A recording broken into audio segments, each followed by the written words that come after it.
That was Nobuhle with Pezu featuring Cherryl and Kendra. Good morning, Bumkaya. Welcome to the 959 Breakfast with your host, Sello Maake Ka Ncube. Wasn't that just lovely? Good morning, Bumkaya. Perfecto. It doesn't get better. It does not get better. Yeah. Bathroom, we can wake up to this voice every day? I don't know. No, we know. We know we yeah. can. We telling you we No, would. we're And telling we you. can. Is it? Okay, Yeah, all right, we okay. definitely All can. right. How are you? I'm good, Dineo. Kevat Pamudimu. You know, you guys just make, this has been a shocker because now I'm coming here to just think, I'm going to be interviewed. No, You interviewing. know. All right.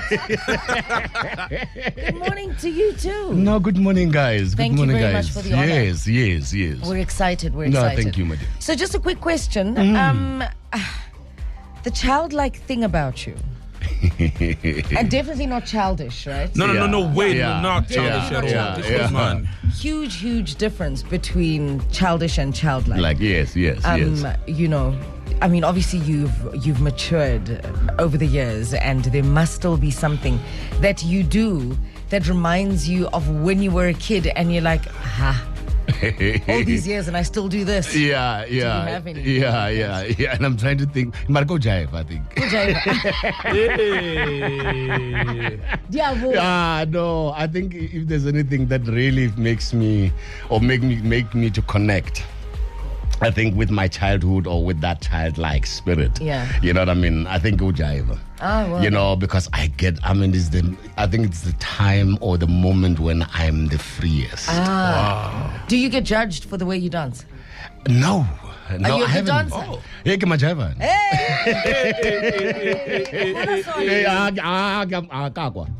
You know, a friend of mine, and his soul rest in peace, Moss. He used to say, one time, go partying and I get jiggy, and he goes, Joe, when I was at my home cool, ingane ngeke zizebuwe zithi mkhulu sixoxele ingane kwani zizothi mkhulu jive. Oh my God, he's not only starting his day on 959, he's completely spending 3 hours with us getting decoded. It's 16 minutes after 6, 959 breakfast on the street, on the air, hanging out today with Sello Maake Ka Ncube, South African legendary actor who has worked literally on anything that's worth its weight in gold in South Africa, as well as in the United States, United Kingdom, Canada, as well as Europe. He was born in Orlando East, Soweto. Yes, ma'am. What is it? Soweto East Rand. Soweto East Rand. I know. So later you moved to Ottridgeville, where you grew up. Yes. And you became like literally a Praetorian, from a Sowetan to a Praetorian. Yeah. I think I'm a hybrid of the two. You're a hybrid, yeah, right? I'm a mixed Sowetan, mixed Sowetorian. Yes. Sowetorian. Yes, or Sowetan. I teach Sowetan. I teach you Sowetan. There we go. I teach Sowetan, yes. Was there a difference between the two townships where you grew up? A huge one. A huge one. Which one did you prefer? Hey, man. Ke mabuse ka moka. As we, all of us moka tsela gona go di mabuse a Cherryl. When it comes to my jazz appreciation side, and also I think appreciation of I think style. Yes. Cherryl fed that. Is it? Wow. And then I think when you strike me as a Sophia Town stylist. Yeah. Kind of. But Cherryl my head style. And it still has style. Yeah. In fact, Pretoria, has style. Yeah, but that's what. But there's a blind.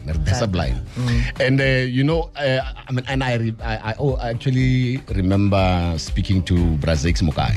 Brazix Mukai, those are the Sophia Town era, Jen. And in fact, also there's another story there.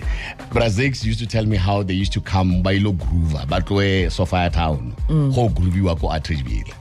So Ottridgeville, Pretoria. Yes, Pretoria has always had the groove. Mara, I'm telling you, it's a fact. And I think Lis Springs. In fact, the story that I wanted to tell you is, the story that I want to say is about that my standard 4 teacher was Brazil's love of his life. Is it? Yes, and we discovered this when we were shooting. I was shooting with him, shooting a dry white season. Yeah. And it was like wow, And I remember we were sitting down and drinking, and you know how drinks can bring back things. Yeah. And he was like, truth juice. Yeah, exactly. It is the waters of mortality. Your that thoughts will land on the table. Blood. Blood. It's 32 minutes after 6. We're decoding Sello Maake Ka Ncube. If you're ignorant, you'll only know him as Achimoroga from Generations, Daniel Nyati from Scandal, Khosi from The Queen, but he is the one, the only, the very precious Sello Maake Ka Ncube, South African legend. It's off to the news desk that we go. We're back with decoding this fine gent over here. 6:43. So you were a basketballer. I played basketball, yes. You're telling us this amazing story about your nickname. You were called Magnetism. Yeah. Because I was magnetic. The ball will come to my hand. Oh, the ball, not the ladies. No. Obviously. No. And obviously, this conversation is on the back of what we were talking about Ronaldo, right? Yes, when you said Kula Mzimba, Guga Mzimba, Sala Nhliziyo. When did you realize that you are in the Gugaring side of life? It was when I was playing basketball at the age of 40, when I was thinking, I'm going to show some young boys a thing or two. Yeah.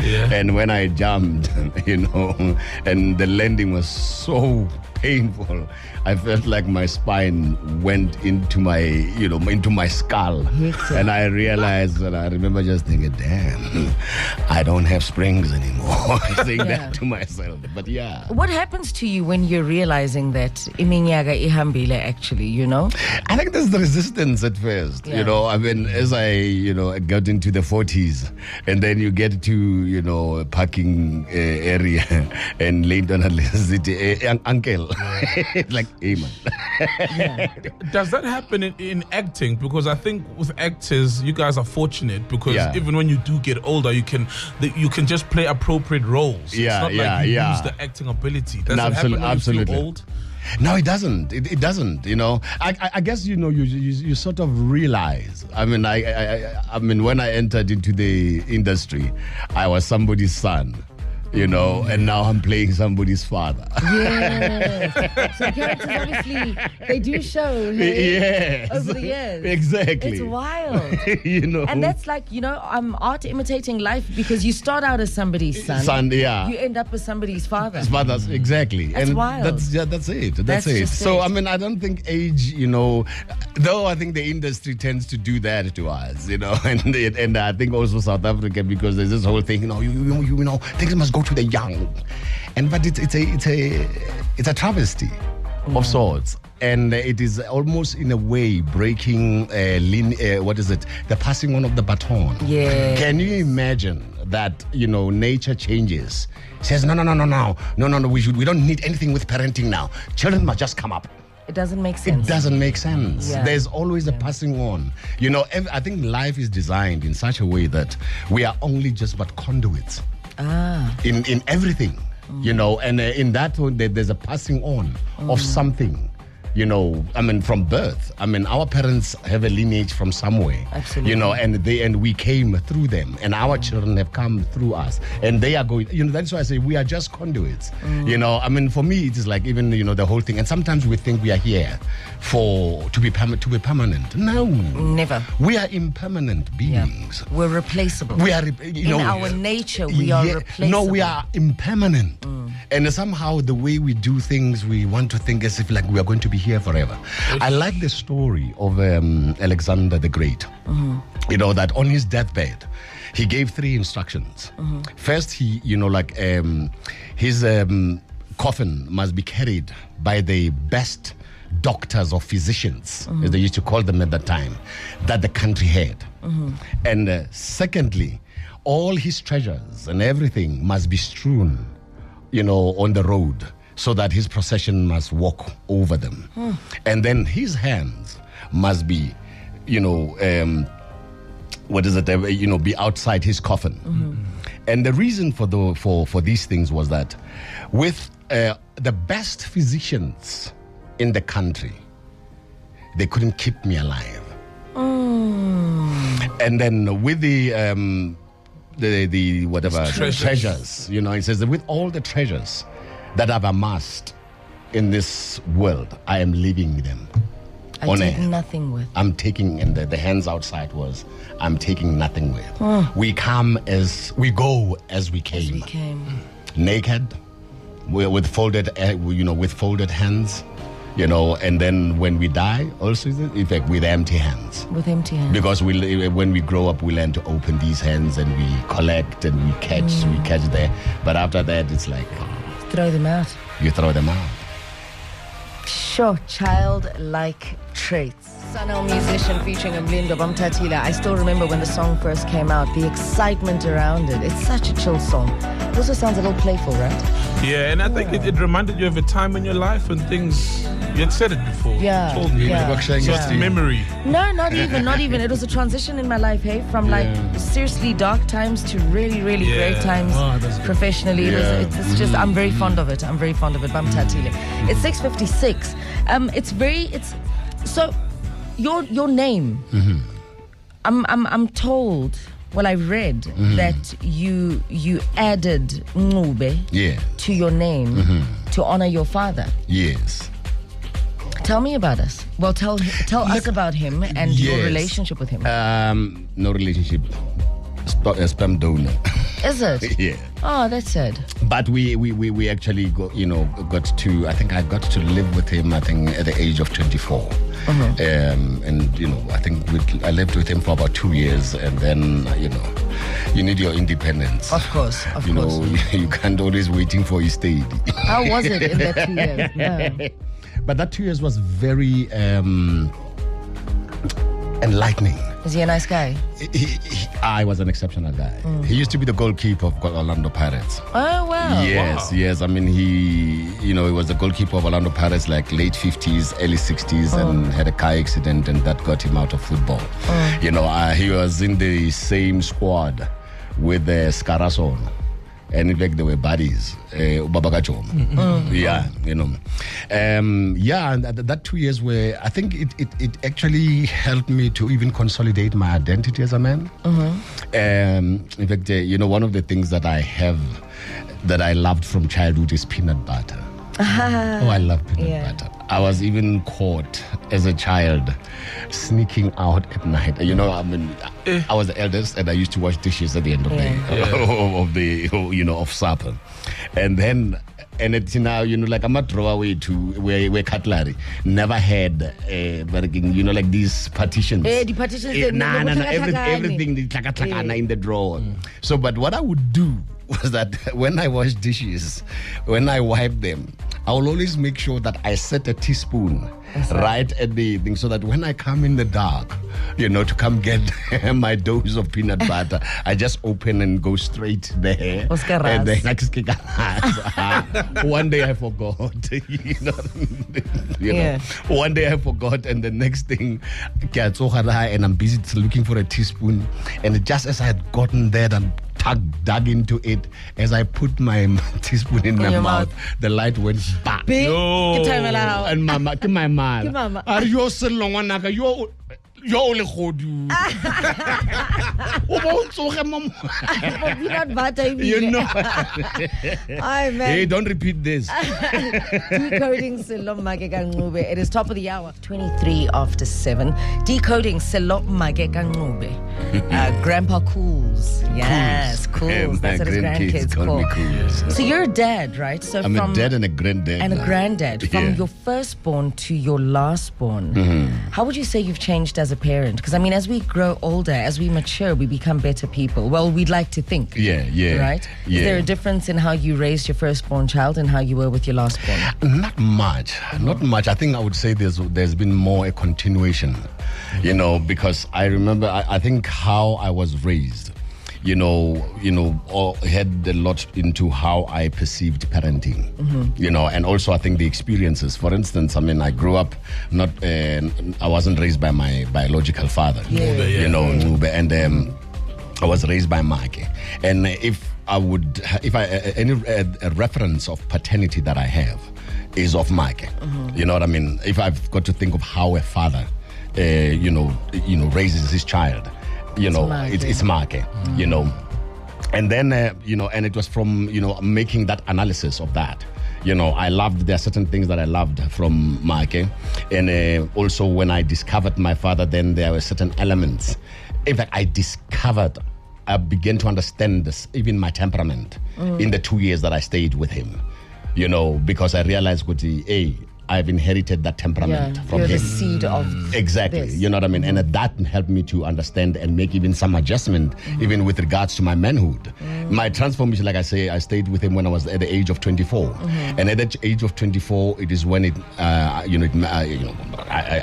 became evident that I have a propensity to be violent to my girlfriend. Sure. You know what I mean? Whoa. And by living with him, and he said something which almost was like an echo of what I had said to my girlfriend at some point. And I said, okay, so this is where this temperament comes from. You know what I mean? And that actually led me to be, to introspect, self-analyzed, adjusted, and did as far as I could, rightly.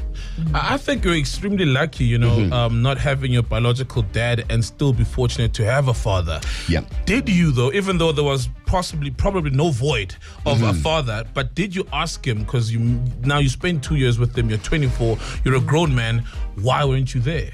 I don't think I got to ask that question, but I think we got a confrontation of some sort, and where I kind of add my feelings. You know what I mean? And parents always have a way of, I think it's denial, actually. Okay. Yes. Yeah, and it was denial and dismiss. Dismiss is the word. And I remember, because as I was staying with him, I bought 2 lamps. These chandeliers and whatever. And and I'd actually, when I bought them, I said, no, this one will be for the dining room, my mom's dining room, and the other one would be for the living room. And he thought that I was actually going to take only one to my mother. And when I took them both, he took offense. Oh, wow. You know what I mean? And he snapped. He snapped. And when he snapped, and I said, no, but, You've never That's been it. That's there. not act like, yeah. And he had a good response for me. What did he say? I'd really, inkonyane hamba nenkomo. I want to come back to this character trait of yours that you say you got your temperament from your dad and you had a propensity to be violent towards your girlfriend. Have you ever hit a woman? Well, as I'm telling you, I'm actually being modest about it. Is it? I did. You did? Yes. Did you rehabilitate yourself thereafter? What did it take? Because I'm always so baffled at how we arrive at the point of violence between two people in a relationship. I'll tell you what, it's and for me it took introspection. Like I said, when I saw that I had my father's temperament, and my father also had this thing of like,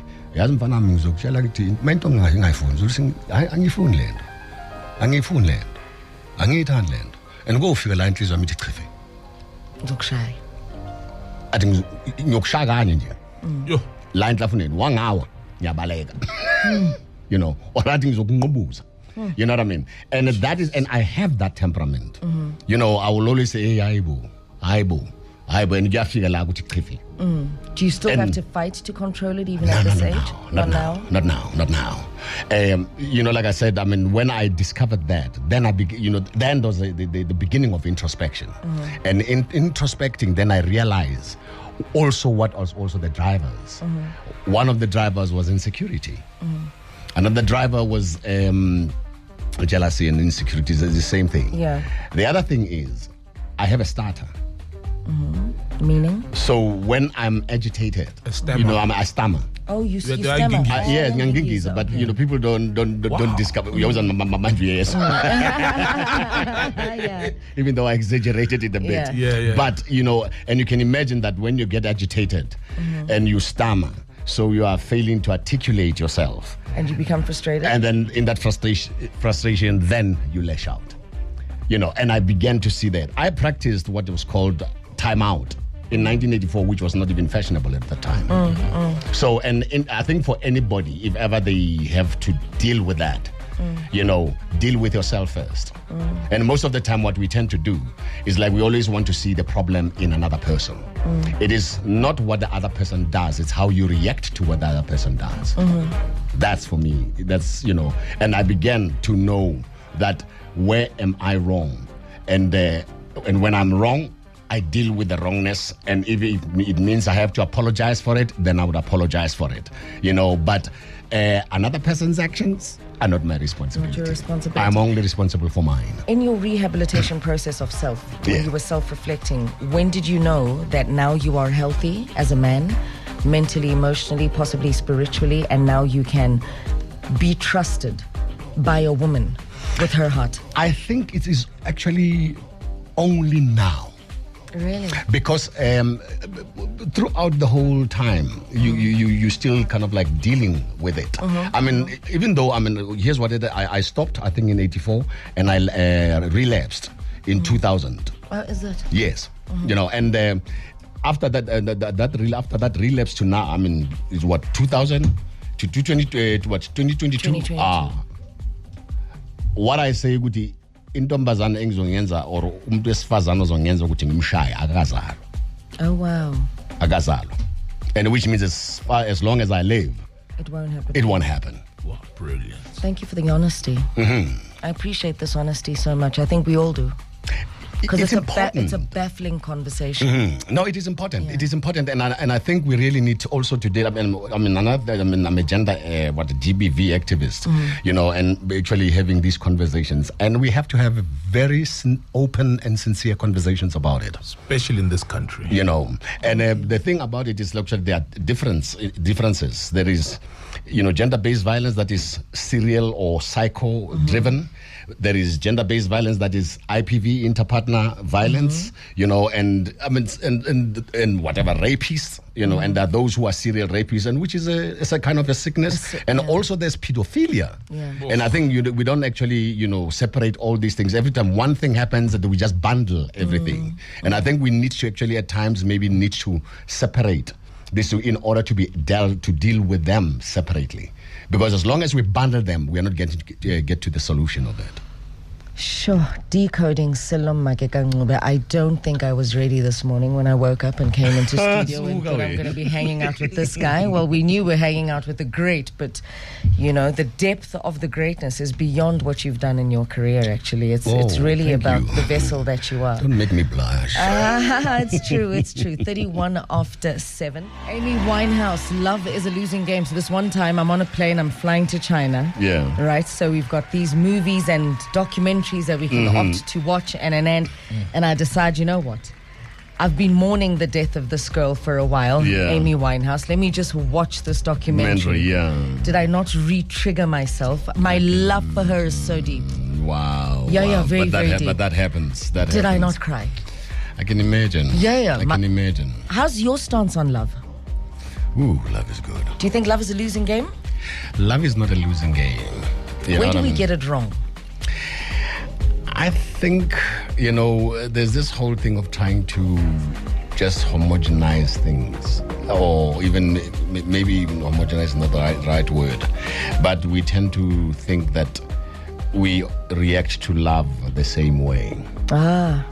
You know what I mean? And somehow, just because of the gender space, you know what I mean? We are created differently. You know what I mean?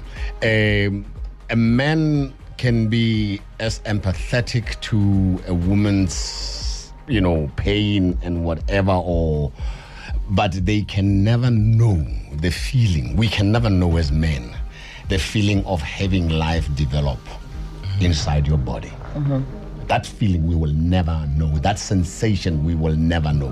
What comes with that whole process we will never know. Absolutely. And every experience you have emotionally affects on how you react to life. 100%. You know what I mean? 100%. So, and I think we got to understand that we actually are just designed to play different roles in life. You know, but you know how life has evolved. You know, it has made the space a little bit blurry. You know what I mean? But the truth of the matter, we got to now go to, you know how, for instance, like now, the definition of each other is not only facially. The definition of every human being has gone to DNA. And it has gone even beyond DNA. It has gone to fingerprint. You know, and I think once we, you know, can realize that now, we actually really now to think deeply about human interaction and how the human being has actually evolved in time, and how we need even to evolve ourselves, you know. And that evolvement is not only directed at one gender, it is actually going to affect both genders. Both, yeah. You know, you were celebrating your wedding anniversary not so long ago. Yes. What emotional evolution have you and your wife done over the years to bring you to a place of peace? And I do imagine that even in your relationship, as beautiful as it might be, there are those sticky little moments, you know, where you're not dancing and you're not dancing as smoothly, slightly stepping on each other's toes. But I do get a sense of peace from you. You know, I mean, she can speak for herself. I only speak for myself. And I think for me, you know, I think I grew up to realize that, you know, I think as a man, you know, I said this I was saying to my boys that, you know what, as a man, if you keep on saying, baby, I love you, baby, you're overcompensating. Man, love is caring in action. And as a man, forget it all. Your duty, take care. Look at how a man takes care of his car. Because what? They love it. You know what I mean? And that's all you've got to do as a man. Don't say it, show it. That's it. All you've got to do is take care of business to take it further. Sure. I am enjoying this conversation so much. I hope you are too. I hope you're having more enjoyment out of this than we are in studio. Decoding Sello Maake Ka Ncube, 7:46. Ebusuku, we are decoding a Majaivani, guys. You have no idea. Sello Maake Ka Ncube is like he's losing it. Tanda mapiano lo baba. Yo, limenzani lok drum. So here's something amazing that just came in.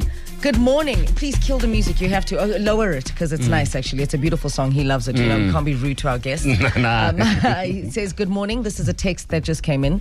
Wow. It's MEC Mazibugo. I'm listening to you on Kaya 959. Truly impressed. And we need more men like you. I'm officially extending an invitation to you to the launch of the 16 Days of Activism. We want to focus more on men hosting dialogues and talking about how men can assist in the fight against GBV. I told you, it is powerful, your honesty. It is powerful owning your story, owning your truth, and pointing out your own wrongs and your ills to society. And rehabilitating yourself. Because that's where the healing starts. I truly believe any reform or healing or transformation, it's not an external job. It's an internal job. Absolutely. How do you feel about that message? It's humbling. It's a really, really humbling, and that's Mama actually. Yeah. You know, when, you know, in fact, I think she acts on impulse. Yeah. You know, but on good impulse. She's moved. She's moved. And I know, and I must say thank you, MEC. You know, I started an incubation in Carltonville, and it was all because of her. I put the proposal on the table, looked at what is it that it says, and he started let's move. So and so, make sure you help him with a letter to send where so that he can get this started. And she's like that. Are you accepting the invite for 16 Days of Activism? MEC, comrade, I'm there. Perfection. Speaking of 16 days of activism, what are you teaching, like especially your boy children, about love, about women, about themselves and the world, and, you know, taking a page especially from your book, you know, from your mistakes, from your wins, from your failures and triumphs? You know, basically, I think, you know, I've got to try and summarize this, is that I say to them, don't be like me. But also I point out my mistakes to them. And I said, look, this is what I did wrong. This is what I did wrong. This is what I did wrong. And also what I insist, you know, to them is that self-define.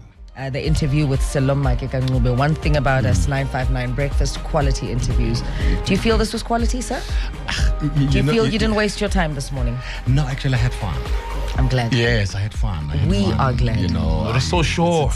Yeah, hey man. We needed like another 2 hours. Exactly. I know, right? Exactly. Yeah. Now I was just enjoying you so much. I mean, I'm looking at the time and saying, nah, go man. You know, and like there's this thing here, Africans, working this African time. Yes. You know, I wish it was African time. Yes, when we could run late. African time, we have the time. We have the time, actually. When the African time, Thank you for allowing us into your heart and mind, your soul. Thank you very much for allowing us to travel down memory lane with you. No, thank you. And for getting to know you differently. No, thank you. You're welcome. Thank you very much, and thank you very much, Sol. Your lasting message to your family, and I mean by family, I just mean people who've been there, through Sello's lowest points, highest points, people who never judged you, never abandoned you, people who just, have been there for you through it all. You can only but be thankful, and I want to thank them all, those who believed in me, and like, for instance, my stepfather believed in me, and my mother, who, now is resting in peace now, and even my younger brother, my younger brother, Kilasborn Kohai, that yay, na Kevesborn Barai, you know what I mean? And my younger brother was the elder brother of the family. Yeah. You know what I mean? He was the one who was like, Abuti, and now I miss him very much. And I think to all the people, I mean, I'm what I am. Because of all these people who have supported me throughout my career as I was emerging, as an actor, Bragip, for having sowed the seed of appreciation of the theater by seeing his play in 1975, and now he's passed on, we all know. And even Barney Simon, who was the co-founder of the market. I mean, I was saying, thinking that, one thing that I am at the present moment, I'm the link between the different styles of acting. Yes, you are. And I started in stage balance. And I've moved from there, I go Gibson. And I moved from Gibson, I went into what we call naturalistic acting. And that journey has been amazing for me.